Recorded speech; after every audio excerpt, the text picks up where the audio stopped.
Welcome to Section 5 in Pulmonology. This section will be split into two videos. In this first video, we will focus on AA gradients and hemoglobin dissociation curves. So let's get started. So the first thing I want to do is define hypoxemia. And hypoxemia is simply decreased partial pressure of arterial oxygen. And just to put things in perspective, hypoxemia, or decreased arterial oxygen pressure, is a part of the oxygen content equation at this point right here. So it's when this is low. Now let's talk about hypoxia. Hypoxia is decreased oxygen delivery to the tissues. And so oxygen delivery equals oxygen content times cardiac output. And recall that oxygen content is equal to this. So hypoxemia, or decreased arterial pressure of oxygen, can decrease the oxygen content, which will decrease oxygen content delivery to the tissues or cause hypoxia. In other words, hypoxemia, decreased P(a)O2, can cause hypoxia, and hypoxemia can be related. So now let's talk about AA gradient. So the AA gradient refers to the partial pressure of oxygen in the alveolus minus the partial pressure of oxygen in the arteries. And the normal gradient between these is between 5 and 15 millimeters of mercury. So alterations in the P(a)O2 and the P(a)O2 can alter the AA gradient. And hypoxemia, again, decreased P(a)O2, can result in an increased AA gradient. And there are three main causes. First is a VQ mismatch, which is discussed in great detail in section 6 of this chapter. Also a diffusion barrier. So if oxygen is not able to travel from the alveolus to the arteries, that would cause an AA gradient that is increased, or a right to left shunt. Now it's important to note that hypoxemia can also occur without increasing the AA gradient. So you have a totally normal AA gradient, but you have hypoxemia nonetheless. And there are two main causes. First is hypoventilation, so the patient is simply not breathing enough, and high altitude. So let's draw this out. So here's an alveolus, and here's the capillary. In the alveolus we have P(a)O2, and in the capillary we have P(a)O2. Normally, P(a)O2 is around 105 millimeters of mercury, and P(a)O2 is around 100 millimeters of mercury.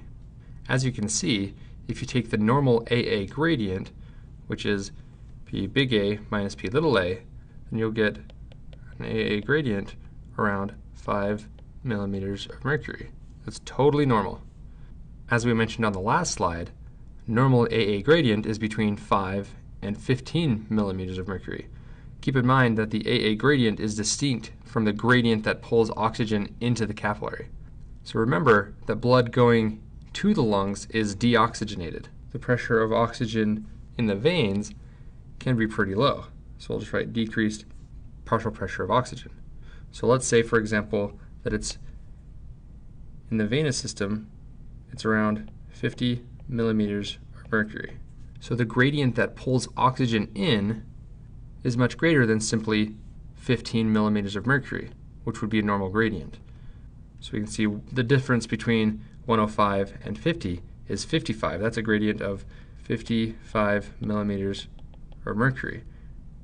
That creates a strong gradient to pull oxygen from the alveolus into the capillary.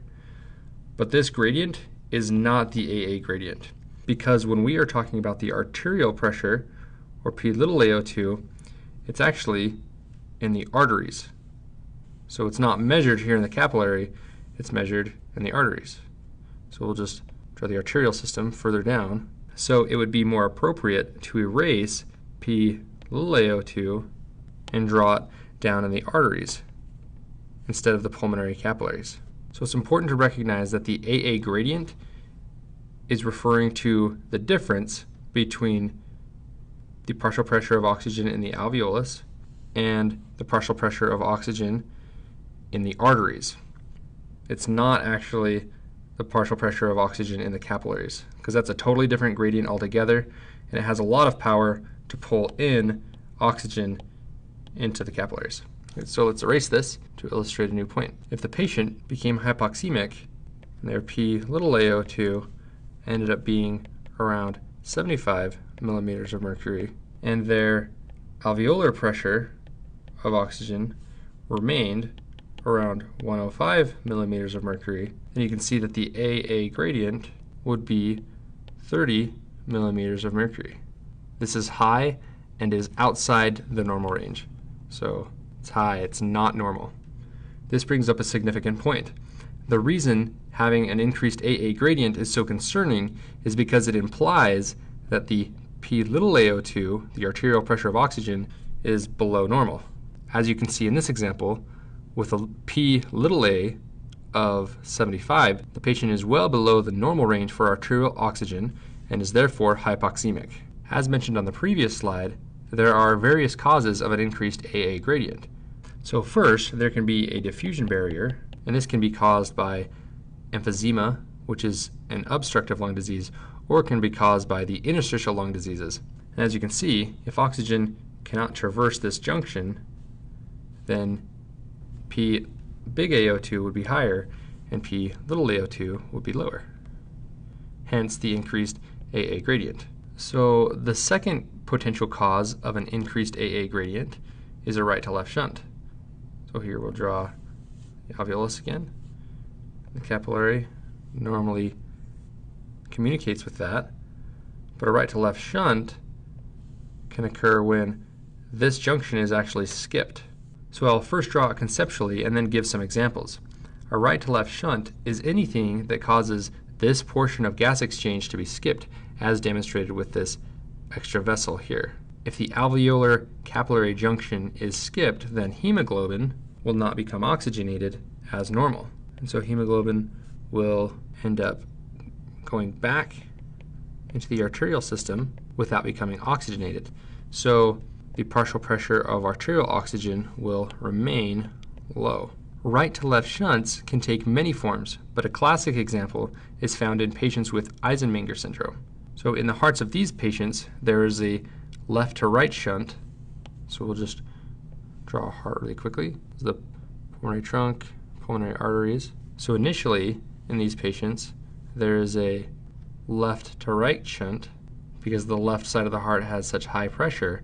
But eventually, when the pressure in the right heart pathologically increases to be above that of the left heart, blood will then move from the right to the left. In this way, blood will not be going through the pulmonary arteries as normal and will therefore not participate in gas exchange. Therefore, deoxygenated blood will enter the right heart, will go to the left heart directly, and then from the left heart it will go into the aorta and the systemic circulation. So this will cause decreased P little ao2 and therefore will cause an increased AA gradient. So another way to examine a right to left shunt is to say that perfusion to the lung, Q, is decreased. And this brings up the last cause of an increased AA gradient, which is a VQ mismatch. So ventilation is the air coming in to the alveolus, so V. Perfusion Q is the blood flowing through the alveolar capillaries. So as you can see, if Q is low, there will be a mismatch.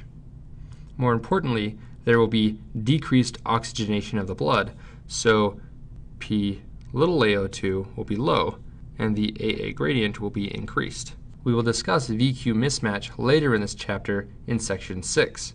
For now, just recognize that decreased perfusion of the alveoli will decrease P little ao2, causing hypoxemia, and will therefore increase the AA gradient. So as mentioned in the previous slide, hypoxemia, or low P little ao2, can be caused by things other than an increased AA gradient. So you can have a normal gradient and still get hypoxemia. There are two things you need to talk about. First is hypoventilation. If someone is hypoventilating, what will happen to the P big ao2? Well, here's the alveolus, and here's the capillary. If we have P big ao2, and the patient is hypoventilating, the P big ao2 will decrease. To illustrate this concept, let's ascribe a number and say that this particular hypoventilating patient has a P big ao2 of around 70 millimeters of mercury. Oxygen will diffuse into the alveolar capillaries as normal. So what will happen to the P little AO2? Well, the P little AO2 will decrease as well. With this normal diffusing of oxygen, we can say that it should be around 65 millimeters of mercury. So this patient would clearly be hypoxemic. However, what's the AA gradient? Well, 70 minus 65 is only 5, and that's a totally normal AA gradient. The point is that having a normal AA gradient does not mean that the patient has a normal arterial pressure of oxygen. Now there's another example of a normal AA gradient causing hypoxemia, and that is high altitude. Recall from the equations lecture that P big AO2 is derived from the equation P big AO2 equals P IO2 minus P little a CO2 over the respiratory quotient. For a detailed explanation of this equation, please refer to the equations lecture of this chapter. What I want you to focus on now is the P big AO2 and the P IO2. P IO2 is the partial pressure of inspired oxygen, and this is derived from the equation that looks like this. So in this equation, FiO2 means the fraction of inspired air, and this is around 21%. And it doesn't matter where you are, it's always 21%. In this particular equation, it's actually 0.21. So let's not worry about that. It's always going to be the same. What I want you to focus on here is the PATM, or atmospheric pressure. At high elevation, this number decreases. The atmospheric pressure decreases. So if the atmospheric pressure decreases, then PiO2 will decrease, so the partial pressure of inspired oxygen will decrease, and therefore the P big AO2 will decrease. It takes time to become familiar with these two equations and how they relate, so don't feel discouraged if you don't feel comfortable with them at this very moment.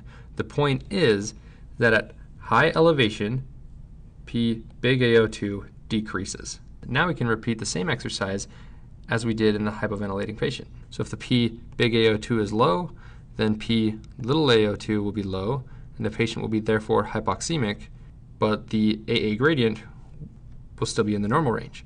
The point is that patients can be hypoxemic without having an increased AA gradient. And the two causes of this are hypoventilation and high altitude. Now let's do some examples to apply this knowledge. So just to put everything in the proper framework, let's just summarize what we just learned before we do all the questions.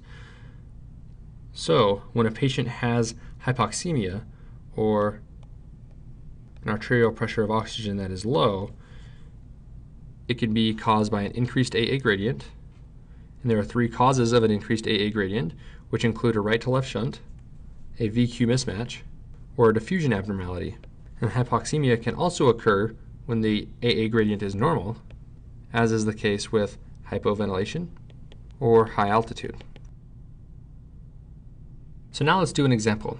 So what would happen to the P big AO2, the P little AO2, and the AA gradient in a restrictive lung disease patient if given 100% supplemental oxygen? So specifically, when we say restrictive lung disease, I'm actually referring to an interstitial lung disease, which is a type of restrictive lung disease. Now to answer this question, let's quickly draw out an alveolus and a capillary. We have the P big AO2 in the alveolus, and the P little AO2 in the arteries. So this patient has an interstitial lung disease.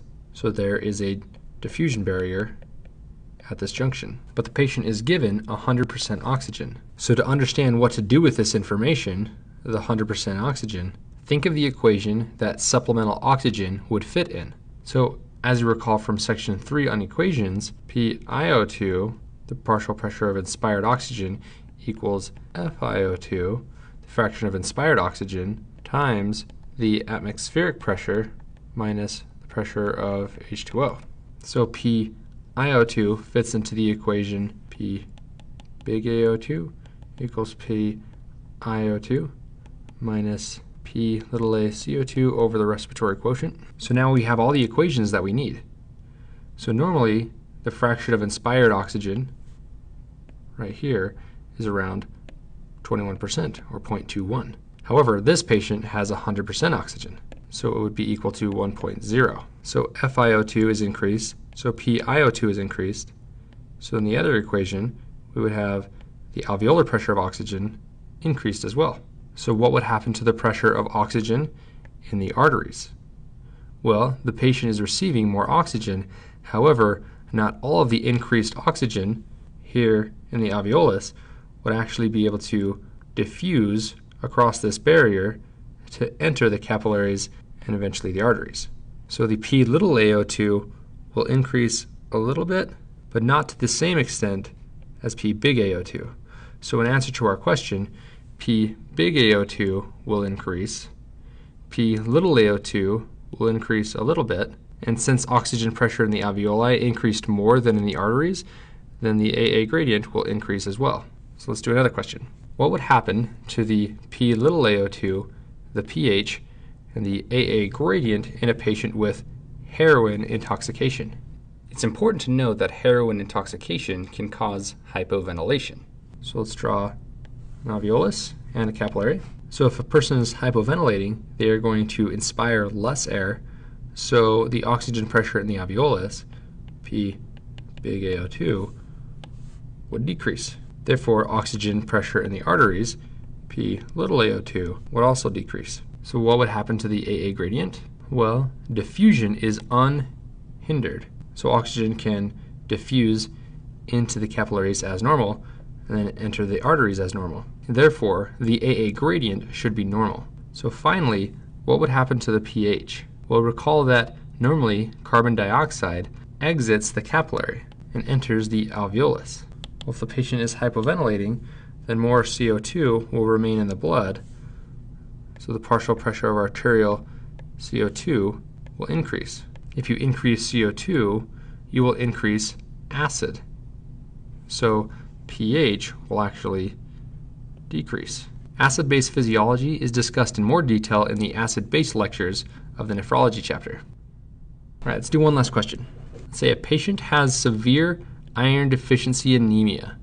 What does this do to the arterial pressure of oxygen and the oxygen saturation? So for reference, let's pull up our oxygen content equation. So this patient has anemia. So the only part of this equation that will be affected is the hemoglobin concentration. So I will draw a down arrow here. As a result, the oxygen content will decrease in this patient. But the question asks what will happen to the P little AO2 and the SAO2. These both will stay the same. This is very important to understand. You see, the partial pressure of oxygen is a measurement of free oxygen molecules exerting a pressure on the blood. Anemia does not impact the level of dissolved oxygen. So let's draw this out. So let's draw 3 molecules of hemoglobin. So these 3 molecules of hemoglobin represent the hemoglobin level. And I will draw a bunch of dissolved oxygen. So these oxygen molecules are surrounding the hemoglobin in the blood. Now this patient becomes anemic. So there's a decrease in the number of hemoglobin molecules. So I'll just draw 1. Notice that the partial pressure of arterial oxygen hasn't changed, just because the hemoglobin level has decreased. There is still plenty of dissolved oxygen surrounding the hemoglobin. Again, P small AO2 has not changed. But what happens to the SAO2? Recall that SAO2 is the saturation of hemoglobin with oxygen. So it's important to know that SAO2 is controlled by P little AO2, not by hemoglobin. So let's depict this. This patient before anemia had plenty of oxygen floating around, and the oxygen was able to saturate the hemoglobin molecule. I'll just draw a couple extra oxygens, and we just want to saturate this fully. So each hemoglobin molecule is fully saturated. And so as you can see, I'm drawing 4 molecules of oxygen per molecule of hemoglobin. Now the patient experiences anemia and has less hemoglobin, but the hemoglobin itself is still able to be saturated by the oxygen floating around. So the SaO2 is normal. I like to think of SaO2 as a single molecule of hemoglobin, and this will lead you to the correct answer every single time. If you can just think of SaO2 as a single molecule of hemoglobin, then you can come to the correct conclusion that P little AO2 is what affects SaO2. So now let's talk about hemoglobin. Hemoglobin contains 4 polypeptides, 2 alpha and 2 beta, and it has 2 configurations, the taut or T form and the relaxed or R form. The taut T form is deoxygenated and has a low affinity for oxygen. This means that oxygen is released from hemoglobin when hemoglobin is in the T form. The relaxed R form is oxygenated and has a high affinity for oxygen. So when oxygen is around, it will bind to the hemoglobin with high affinity. And the behavior of hemoglobin is demonstrated on the oxygen-hemoglobin dissociation curve. So let's draw this out. So here is the hemoglobin-oxygen dissociation curve.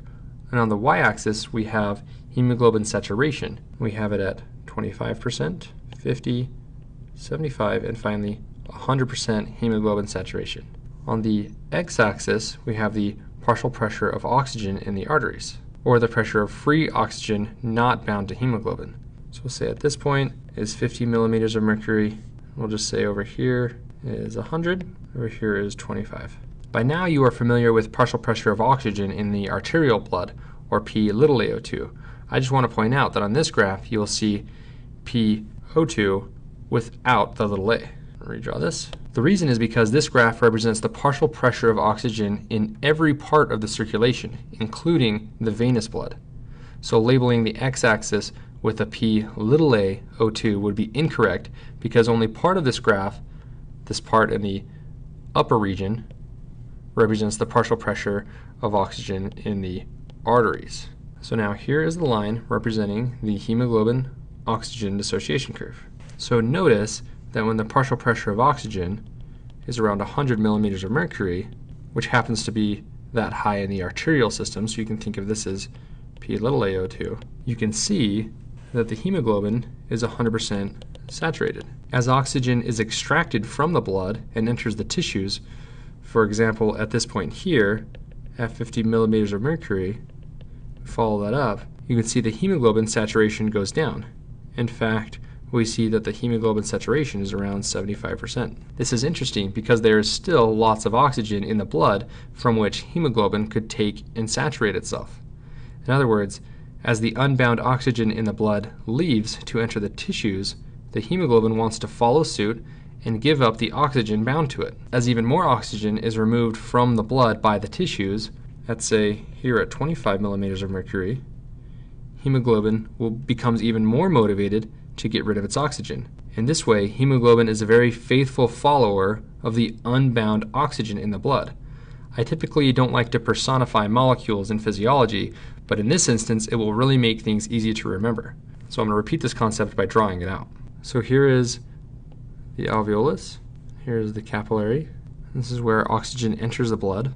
And we have the arteries returning to the left atrium of the heart. So we'll draw a heart right here. And then the blood enters the left ventricle, and then finally enters the aorta to enter the systemic circulation. So we're going to draw more arteries in systemic circulation. And here we have the capillaries, which deliver oxygen to the tissues. Draw tissues right here. Then we have the veins returning the deoxygenated blood back to the heart, specifically the right atrium. And so finally, the blood gets returned to the lungs via the pulmonary artery. We'll just follow one pulmonary artery here, which then goes to the pulmonary capillaries, where oxygen can then re-enter the systemic circulation. So in the alveoli, oxygen is low. So here in the alveolar capillary, the partial pressure of oxygen, so PO2, it's low. After all, the tissues took much of the oxygen, so there's a strong gradient here to pull oxygen from the alveolus into the capillary. So oxygen comes into the capillary in very high quantities.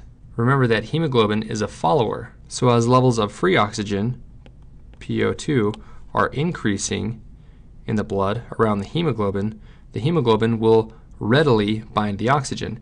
In this state, the hemoglobin is relaxed and oxygenated, so it has high affinity for oxygen. So then as the blood travels back to the heart and enters systemic circulation, tissues, due to their continual metabolic activity, will use the oxygen from the blood, and it will use it through its metabolic activities and therefore keep the oxygen levels low.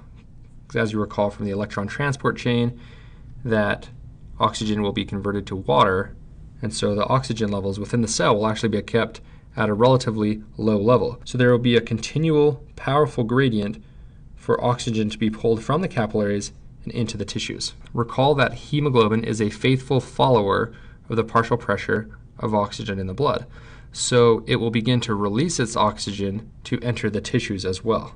This is really important. As you recall from the equations lecture, oxygen content is mainly determined by hemoglobin, not by the partial pressure of oxygen. In other words, not by the unbound oxygen.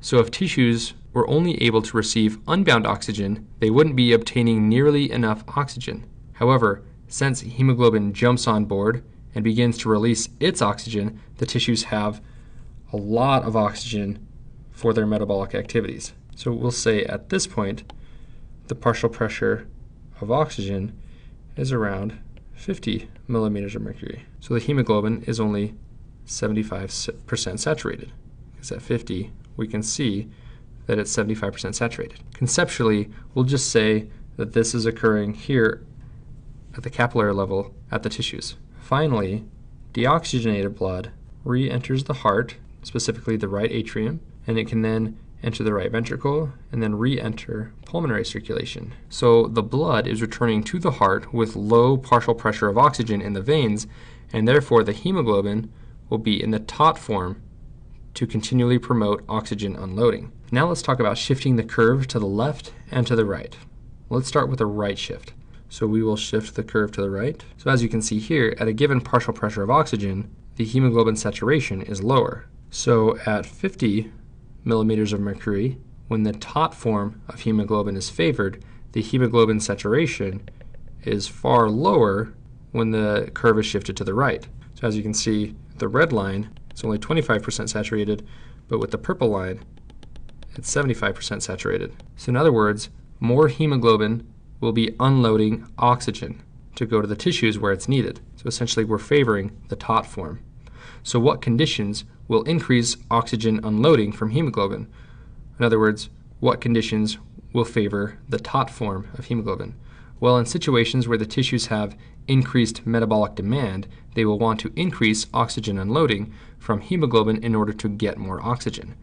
As you recall from section 8 of cardiology, when cells increase their metabolic activity, CO2, lactate, or acid, and heat will be produced. CO2 and acid will enter the blood, and the temperature around the tissues will increase and cause hemoglobin to release oxygen more readily, essentially favoring the taut form. Now think of exercise. During states of exercise, what will happen to these metabolic products?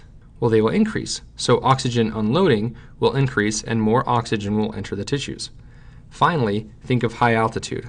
High altitude can increase the need for tissues to receive oxygen. At high altitude, red blood cells will create 2,3 BPG in order to stabilize the taut form, or the deoxygenated form, to facilitate oxygen unloading. So high altitude and increased 2,3 BPG will increase oxygen delivery to the tissues. In summary, think of states in which the tissues need more oxygen, and remember that oxygen unloading is favored with a right shift. Many students struggle to remember whether a right or left shift of the curve represents oxygen unloading. A way I like to remember it is to think of tissues saying, I need oxygen right now. So, taut form over here, I need oxygen right now. You shift it to the right, oxygen will unload into the tissues. And what causes a left shift? Well, the reverse of everything we said before. So decreased CO2, acid, temperature, and 2,3 BPG will all cause a left shift. So a partial pressure of oxygen of 50 millimeters of mercury, you can see that hemoglobin is far more saturated than before, meaning that it will have a tendency to hold oxygen. In other words, the relaxed oxygenated form is favored. Now let's do some questions to apply this concept. What form of hemoglobin would be favored in a patient with very decreased 2,3 BPG? First, let's look at this graph. So this is figure 3.7 from your text. Normally, 2,3-BPG would shift the curve to the right because the tissues need oxygen right now, and 2,3-BPG helps with that. Now, what form would hemoglobin be in if oxygen unloading is favored? Well, it would be in the taut form. Some students find it helpful to remember that the taut form is favored when oxygen is leaving to the tissues, as if the hemoglobin is telling the oxygen, time to go. In this patient, however, 2,3-BPG is decreased, so this would shift the curve to the left. So the R form would be favored. In the R form, the relaxed state of hemoglobin likes to hold on to oxygen. This concept applies to all of the other things we discussed that shift the curve to the right. Recall that CO2, acid, temperature, and high altitude will shift the curve to the right. The reverse of these things will shift the curve to the left. Now let's do another question. HbF, or fetal hemoglobin, has a higher affinity for oxygen. How would its curve appear compared to normal? So here's our normal curve. Again, this is figure 3.7 from your text. And if fetal hemoglobin, HbF, has a higher affinity for oxygen, which way will it shift? Well, increased binding to oxygen means it will be less likely to release oxygen to the tissues, so it would be shifted left. As you can see, hemoglobin is more saturated, even at a lower partial pressure of oxygen. In review, hemoglobin contains 4 polypeptides. It has 2 configurations, the T and the R, and the T form is deoxygenated and causes oxygen to be released from hemoglobin into the tissues, and this is a right shift, as if the tissues are saying, I need oxygen right now. And the things that favor the T form are CO2, acid, and heat, and you can imagine that CO2, acid, and heat are all increased as a result of increased metabolic activity as in exercise, and then 2,3-BPG and high altitude will increase as a result of simply being at high altitude, and the tissues need more oxygen. The R form is oxygenated, and this is where oxygen will bind to hemoglobin and shift the curve to the left. And what favors the R form is essentially the reverse of the levels above, right here. Now, fetal hemoglobin, HbF, has increased affinity for oxygen, so oxygen will bind to hemoglobin stronger, which is a left shift.